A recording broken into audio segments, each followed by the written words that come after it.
nom du Père, et du Fils, et du Saint-Esprit. Amen.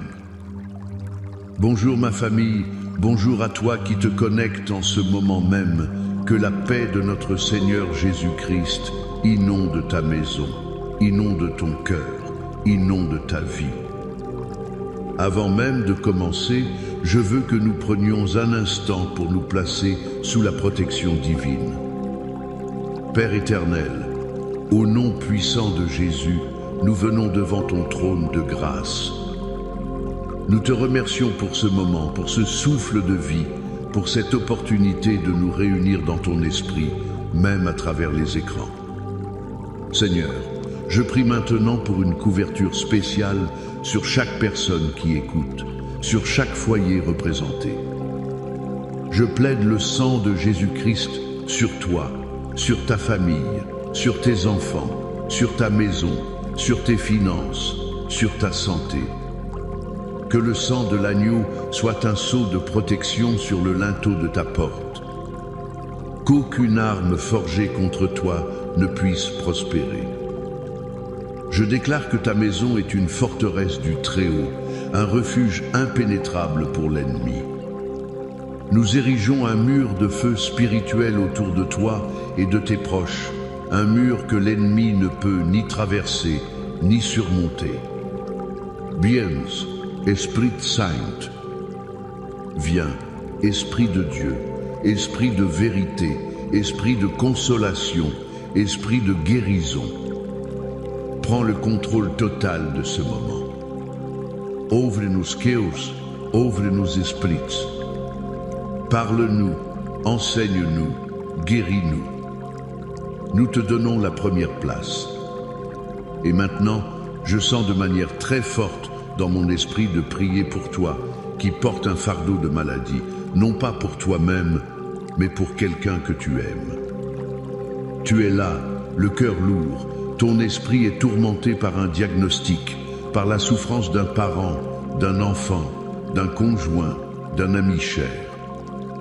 La parole de Dieu nous dit dans Ésaïe 53, verset 5, « Mais il était blessé pour nos péchés, brisé pour nos iniquités. Le châtiment qui nous donne la paix est tombé sur lui, et c'est par ses meurtrissures que nous sommes guéris. » Entends-tu cela? La guérison a déjà été acquise à la croix. Ce n'est pas une chose que nous devons mendier, c'est un héritage que nous devons réclamer. Alors, en ce moment même, au nom de Jésus, je brise le pouvoir de tout esprit de peur, de tout esprit d'infirmité qui essaie de te tourmenter à travers la maladie d'un proche. Je commande à la peur de te lâcher. Je commande à l'angoisse de te quitter. Car Dieu ne nous a pas donné un esprit de timidité, mais un esprit de force, d'amour et de sagesse. Reçois cette force maintenant, au nom de Jésus. Famille prophétique, avant de plonger dans la parole que Dieu a mise sur mon cœur, je veux que tu fasses quelque chose de puissant. Je veux que tu actives ta foi. Écris Amen. Je reçois la guérison pour mes proches dans les commentaires.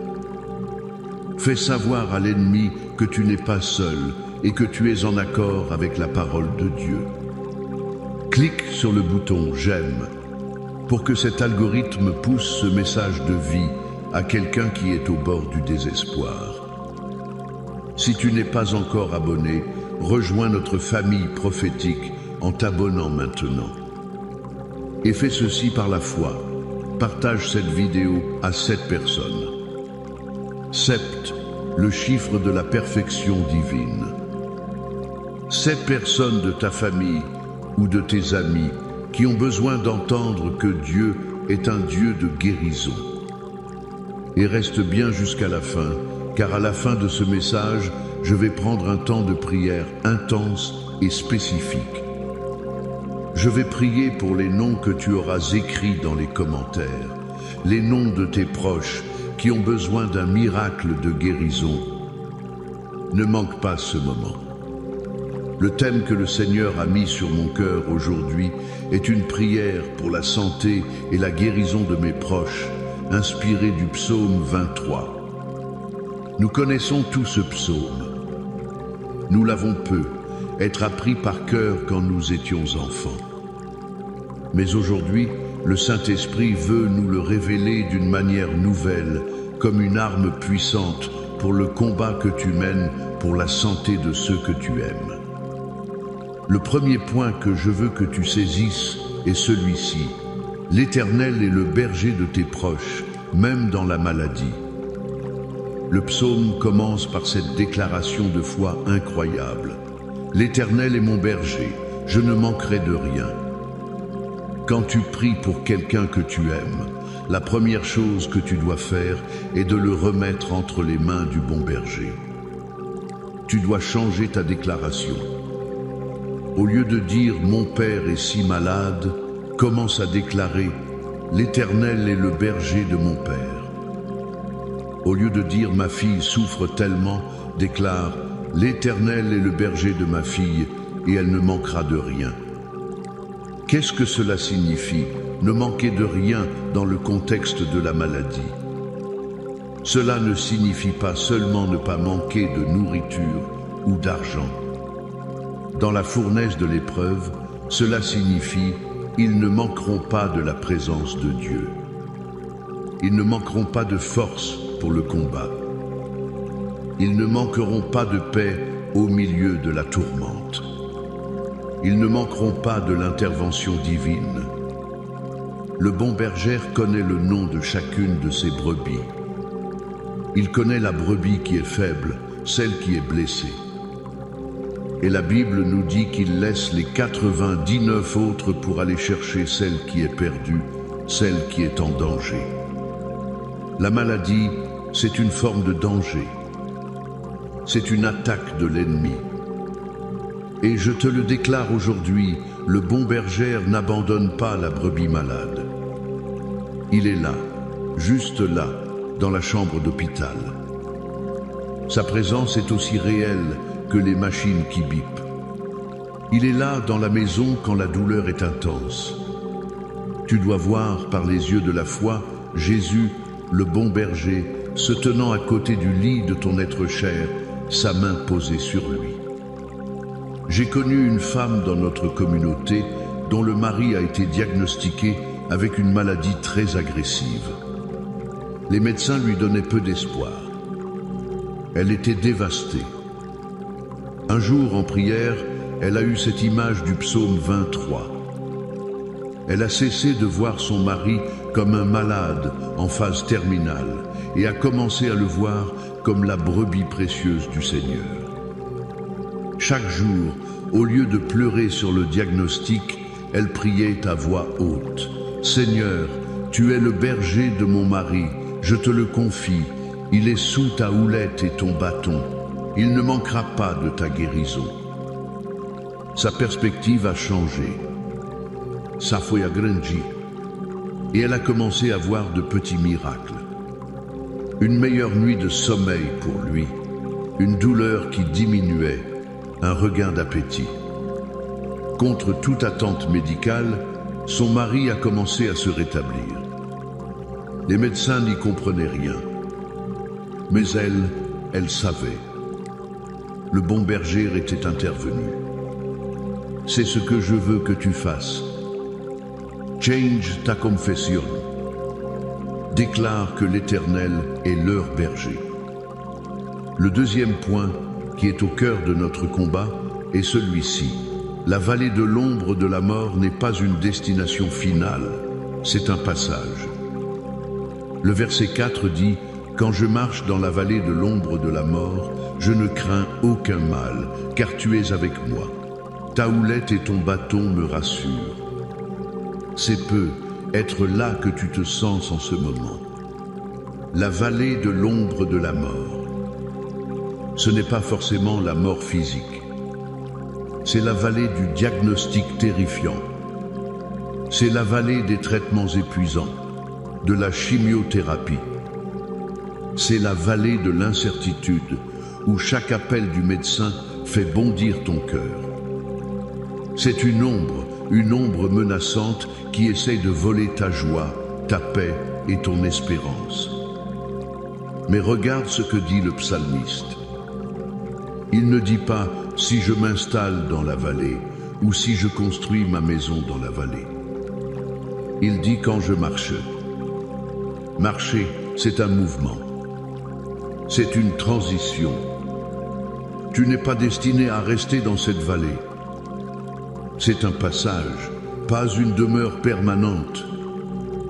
La maladie de ton proche est une vallée que vous traversez, mais vous allez en sortir de l'autre côté.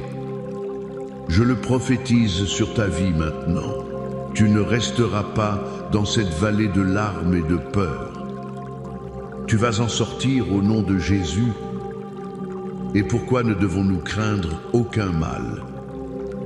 La réponse est la plus belle promesse de toute la Bible, car tu es avec moi. La présence de Dieu est l'antidote à la peur. La présence de Dieu transforme la vallée la plus sombre en un lieu de rencontre divine. La houlette et le bâton du berger n'étaient pas des accessoires. Le bâton était une arme pour combattre les prédateurs, les lions, les ours. Aujourd'hui, je déclare que le bâton du Seigneur combat pour ton être cher. Il combat les cellules cancéreuses, il combat le virus, il combat l'inflammation, il combat la dépression. Et la houlette, ce long bâton courbé, servait à ramener doucement la brebis égarée, à la guider, à la secourir si elle tombait. C'est la tendre main de Dieu qui guide ton proche à travers le processus de guérison, qui le soutient quand il se sent faible, qui le rassure quand il a peur. Pense à Jaïrus dans la Bible. Sa fille unique était à l'article de la mort. Il marchait dans la vallée de l'ombre de la mort, la plus terrible pour un parent.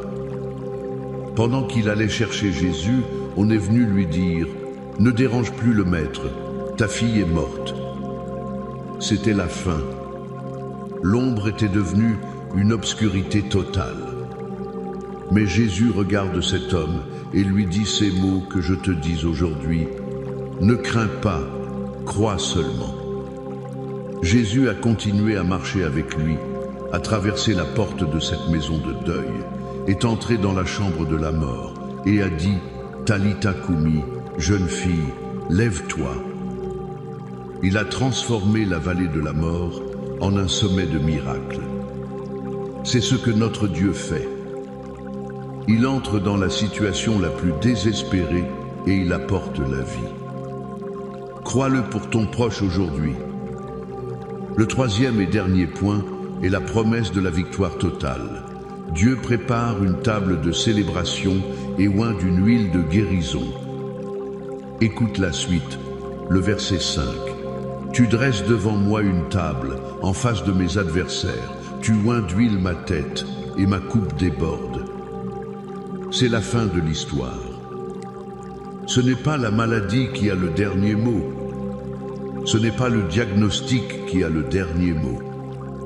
C'est Dieu qui a le dernier mot et son dernier mot est toujours la victoire. Imagine la scène. Qui sont les adversaires?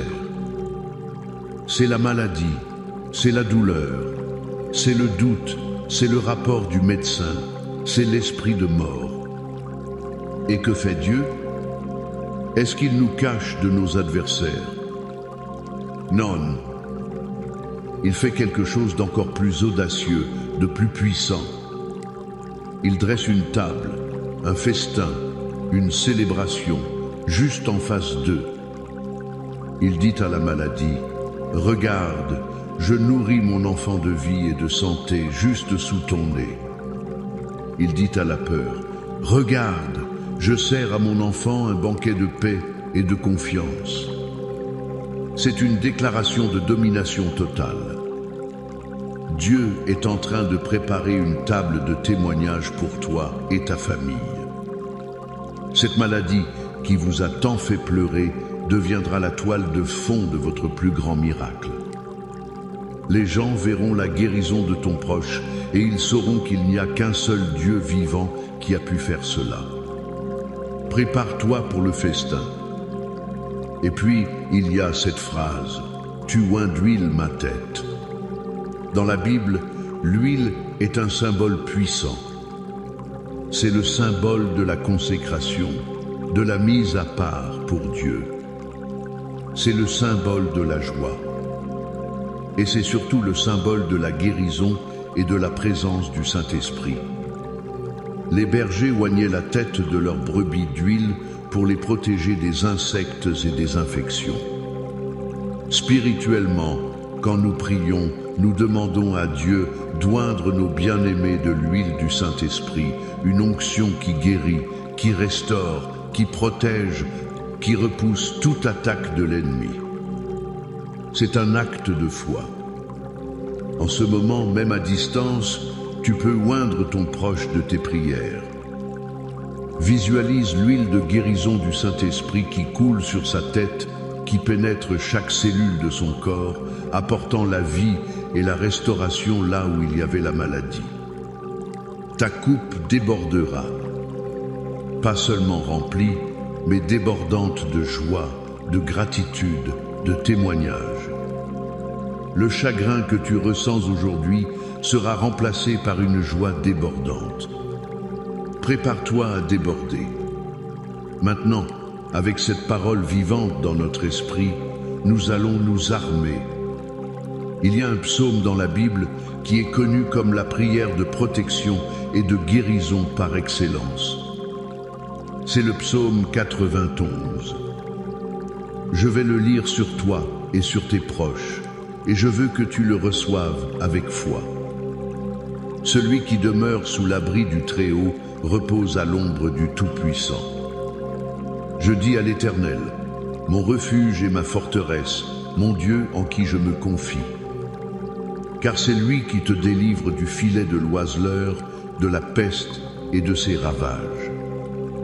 Il te couvrira de ses plumes et tu trouveras un refuge sous ses ailes. Sa fidélité est un bouclier et une cuirasse. Tu ne craindras ni les terreurs de la nuit, ni la flèche qui vole de jour, ni la peste qui marche dans les ténèbres, ni la contagion qui frappe en plein midi. Que 1000 tombent à ton côté et 10 000 à ta droite, tu ne seras pas atteint. De tes yeux seulement tu regarderas et tu verras la rétribution des méchants. Car tu es mon refuge, ô Éternel. Tu fais du Très-Haut ta retraite.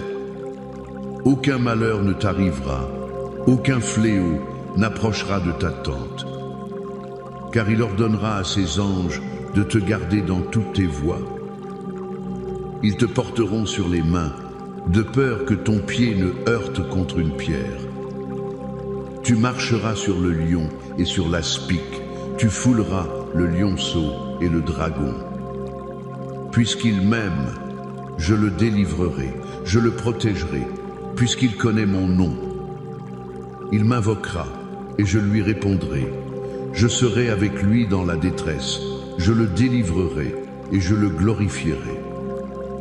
Je le rassasierai de longs jours et je lui ferai voir mon salut. Amen. Maintenant, entrons dans ce temps de prière.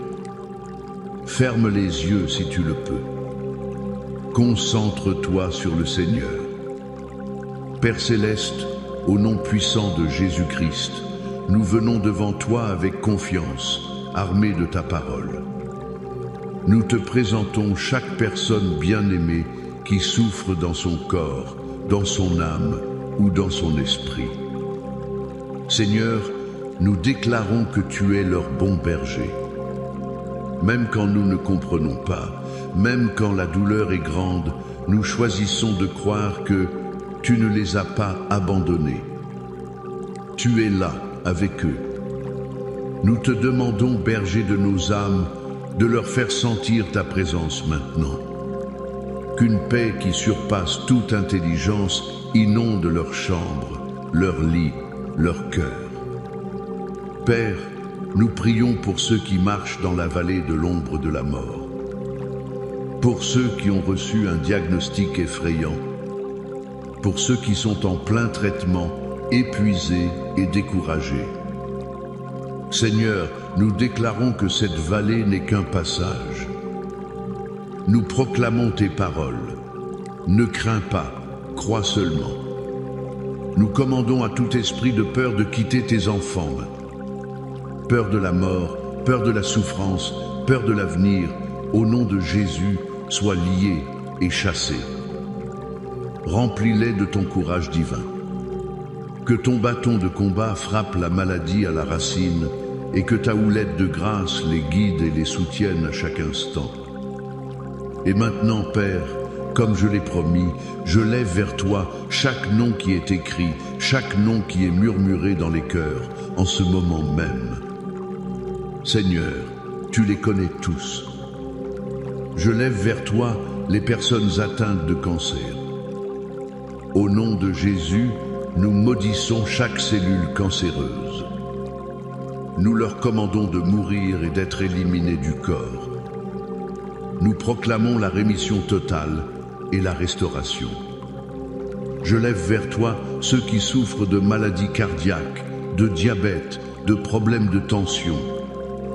Seigneur, nous prions pour la régulation divine de chaque organe.